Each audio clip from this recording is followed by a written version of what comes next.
Hey podcast listeners, welcome back to another episode of the No Limits podcast with me, your host, Mark Ormrod.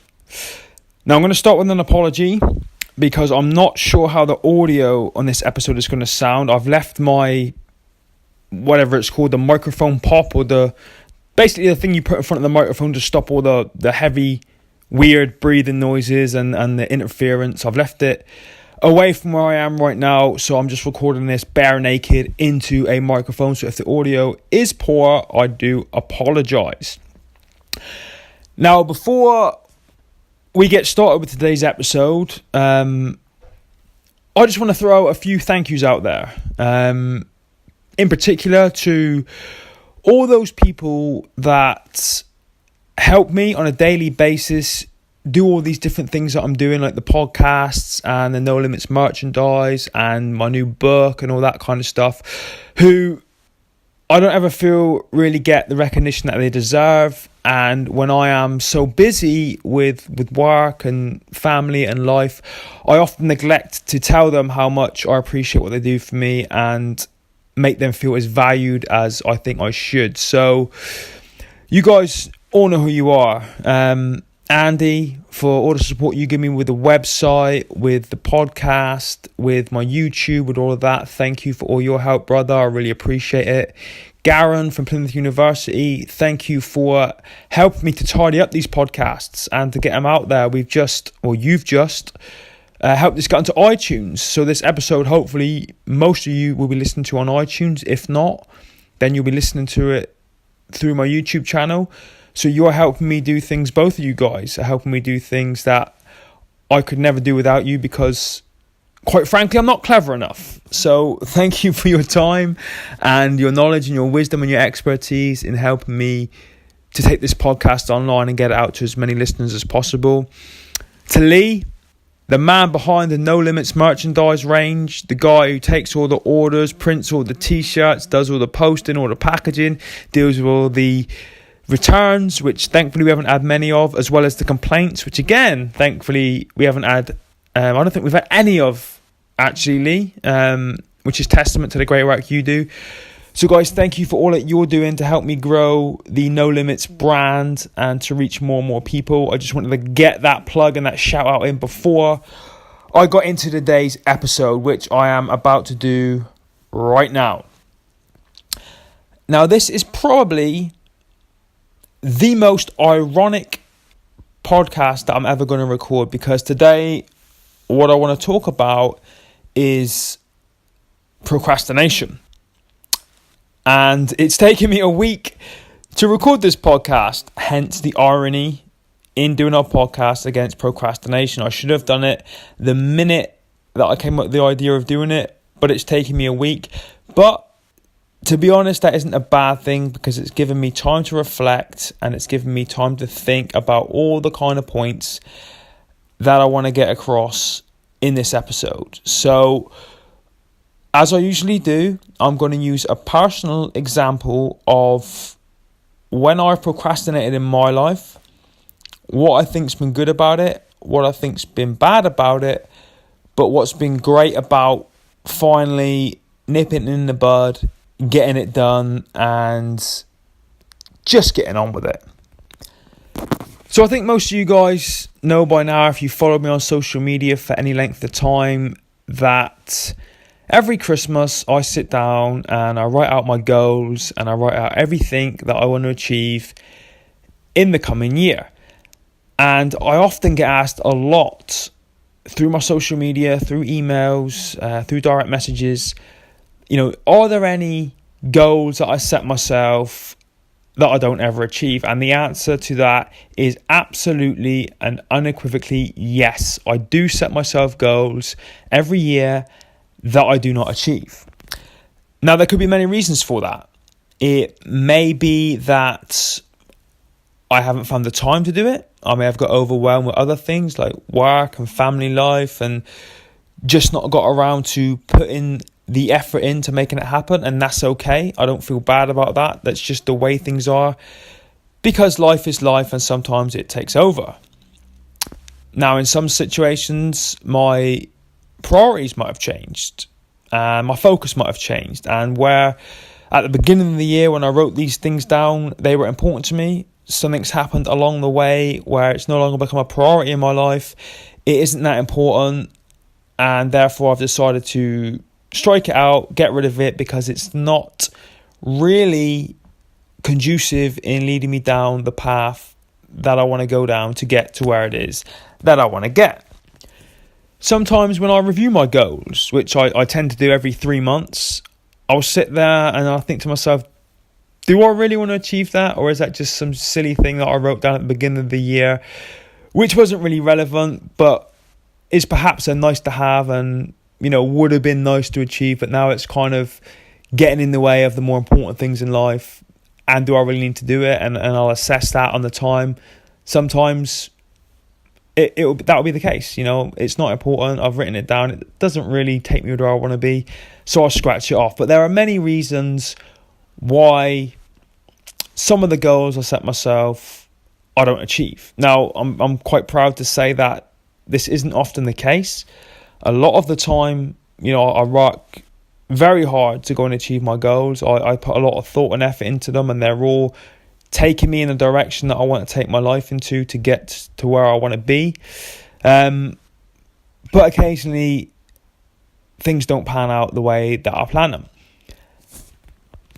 Now, because in this episode, I want to talk about procrastination, I'm going to use an example of a goal I set myself 3 years ago now.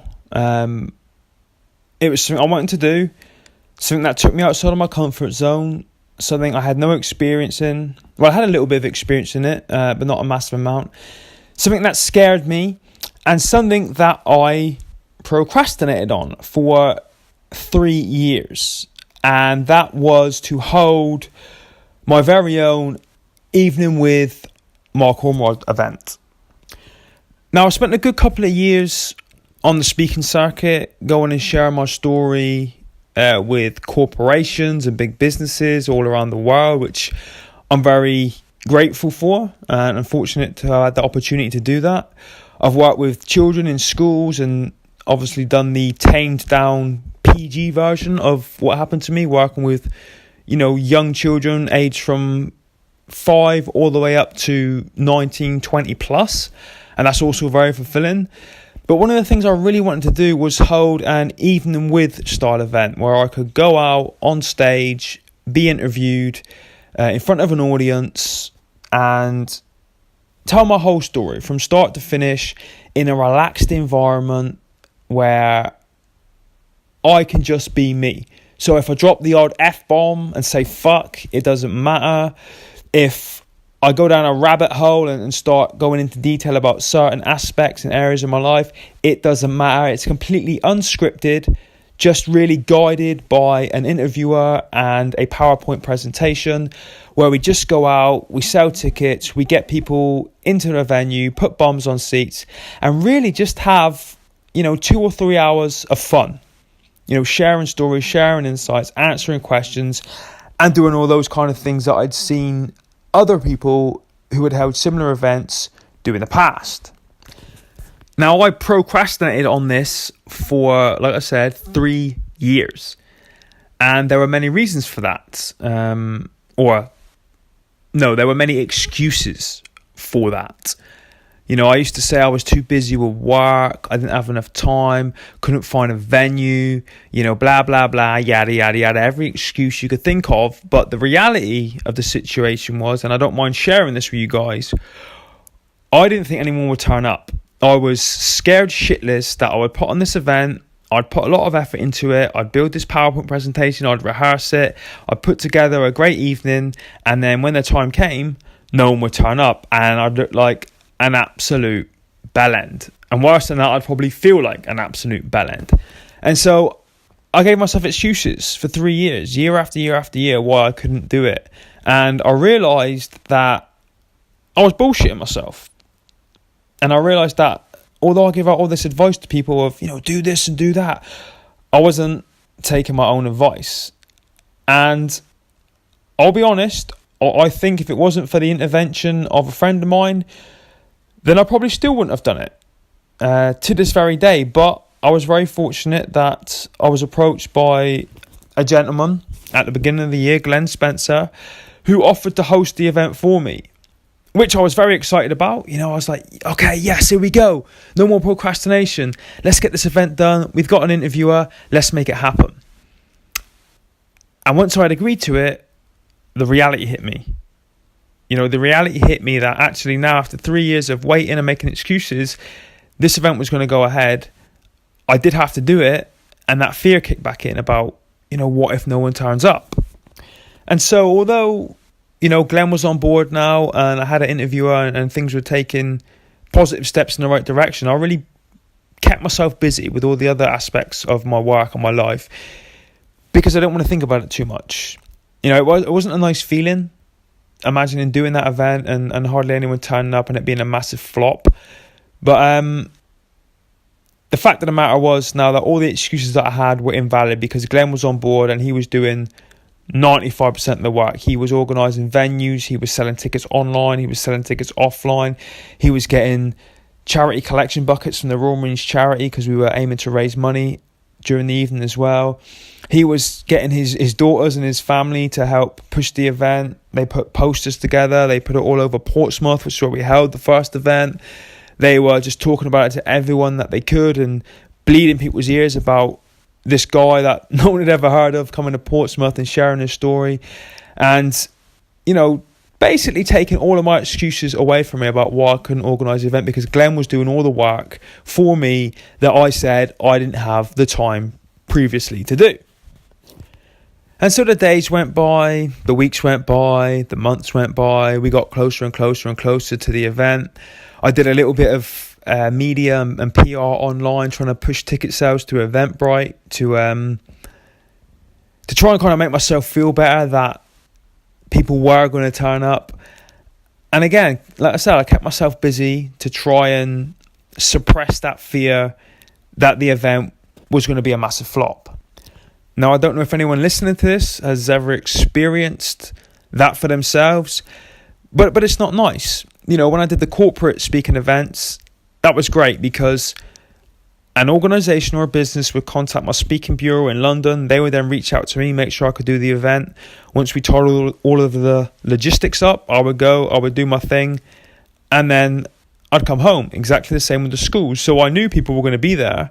All I had to do was practice, my speech and what I was going to say, go there, deliver on the day and come home. So I knew people were going to be there. But this was kind of different. I wasn't 100% sure that it was going to go the way that I wanted it to. I knew logistically it was being handled fantastically by Glenn, but there was always that fear. Anyway, fast forward a couple of weeks to the 4th of August, 2018, and it was game time. The 4th of August, 2018 was the first ever Evening With event that we held. And I have to tell you, and I don't mind saying this, and this is not me bragging, and I give Glenn and his family and his friends the massive share of the credit when it comes to this, but the event was a massive success. We had sold 130 tickets leading up to the event. We had seats for 150 people in case people turned up on the night and wanted to buy tickets on the door. And we oversold by about 25 tickets. I believe there are about 175 people in attendance when we got there. And like 5 minutes before I was due to start, I had to, put a big shout out to everyone and ask if everyone had enough seats because I wanted to make sure everyone was as comfortable as they could be. But we had oversold the event and I was ecstatic. Glenn was ecstatic. All of his friends and family that had put so much hard work and effort into organising the event were ecstatic. And so before I even got on stage, all of that fear disappeared and it gave me a real boost. And actually afterwards, when I started speaking to some of these people and interacting and mingling, some people had driven 4 hours to be there just to listen to me speak. 4 hours. That hit me quite hard. That was so humbling to think that people would make that effort on a Saturday night when they could have been doing whatever they wanted to do, could have been out partying with their friends, spending time with their family. These people had made the effort, travelled a hell of a distance at their own expense for fuel and for accommodation, that just to hear me tell my story, answer some questions and have some fun with them. And it was extremely humbling. And it was one of those points in my life, one of those pivotal moments, what had a profound effect on me and really made me change my outlook on things in many, many different ways in different areas of my life. And so the evening pretty much went off without a hitch. Glenn was a fantastic interviewer, really had the gift of the gab, put a lot of effort into practicing and rehearsing what he was going to ask, when he was going to ask it. He's also very good at ad hocing and just jumping in there with questions. And, that's what I love doing, is just answering them off the cuff. I don't particularly like sticking too much to a script. And I think in total we were there for a good 3.5 hours on that stage. We had an intermission about an hour into it. We jumped back on stage after and finished up the second half of the presentation and did a good hour of Q&A with everyone, which is the part I love the most. And then, had a quick beer, mingled around with everybody. It was getting pretty late by this time. We started at 7:30 and I didn't get back in my hotel room till gone 1 o'clock in the morning. But it was phenomenal. And when I did get back to my hotel room, I couldn't sleep because I was buzzing so much, and all that fear, of no one turning up and it going wrong and it being bad and there being negative feedback was gone. And then I was on this massive high, and I couldn't believe that after 3 years of being scared and worried about it, that it went so well. Now, like I said, this was massively, massively due to Glenn and his family and his friends organising all the logistics behind it and making sure that people turned up and making sure that there were bums on seats. But it really it changed me a little bit, and I tend to attack a lot of things head on. I don't generally have much fear when it comes to things in my life. I don't generally procrastinate. I just get on and do them. This was a thing for me, as I've said, that was difficult for me to put into action. And we all have those things that we find more difficult than others. But come the end of the night, those fears were gone. And I felt like I had leveled up, if you like, and reached a new level and grown as an individual. And it's given me a massive confidence boost in what it is that I do. And going forward, I have the Invictus Games coming up in October. We're in August now, so that's my main focus is training for that. But I think between coming home at the end of October and Christmas, I want to do another one of these in Plymouth, where I'm from, where I was born, where there's a big military community, because now I've kind of got the bug for it. And it was a fantastic event. I really enjoyed myself. The feedback made me feel so humble and so grateful, as did all the help that I got from friends and family. So, yeah, the point of this podcast was to talk about procrastination. And I think a lot of times the main reasons we do procrastinate on certain things in our life is through fear. Fear of failure, fear of it not going the way we want it to, fear of looking stupid. Maybe sometimes it's fear of success. What if it goes well and then, I'm at this certain standard now and I've got to maintain it, and that's going to be difficult. There are many different reasons why we procrastinate. But if I could be so bold as to give any advice out, it is, take hold of that fear, and rather than run away from it, just run towards it. It could have gone the complete opposite way. It could have been a complete flop. Nobody could have turned up. I could have been a complete nightmare on stage and really fluffed up everything I was talking about. 1,000,001 things could have gone wrong, but they didn't. And if they did, the worst case scenario is that I would have learned. I would have gone up there. It wouldn't have gone right. I would have been disappointed. I'll be honest about that. But I would have went back home and I would have reflected, and I would have decided whether this was worth pursuing. And then I would have took necessary steps either to drop it or to carry on with it. Because I've said this before, not just in podcasts, but on my social media. I personally don't believe in failure. I wouldn't have classed it as a failure if it didn't go the way I wanted it to. I would have classed it as a learning experience. And as long as you do learn from that experience, then failure can't exist. And like I said, I would have figured out what to do going forward. Do I learn from it, improve it, try again, carry on, or do I just ditch it? So guys, that was it. I've waffled on long enough. I just wanted to talk about this, first of all, because I think there are a lot of valuable lessons in what I learnt from that experience, but also because of the irony of this podcast. I procrastinated for 3 years on that event. I procrastinated for a week on this podcast. We all do it. We're all human. There are all things that we procrastinate on, as I've said before, for many different reasons. As long as we get there in the end, with help, with support, by running towards that fear and that anxiety, as long as we get there, successful or not, as long as we learn, all I can say is happy days.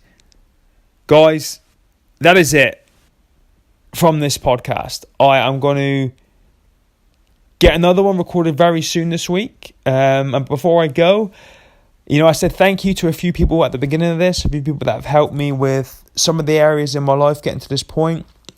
I also want to thank you guys, because without you guys to listen to this, it probably wouldn't exist. And, if it can help people, all the better. But without you guys listening, without you guys commenting on my social media, without you guys supporting me, helping me to share my projects and the various things that you see me doing online, I don't know what I'd be doing. So whoever you are, wherever you are, whether we've met in person or online, just know that I appreciate you and all the support that you give me, whether you're giving it to me or not. Guys, that's it. I'm out. I'm going to go and get on with working on my second book. And stay tuned for some information, some news, and some progress updates on that in up and coming episodes. Guys, thank you. Goodbye.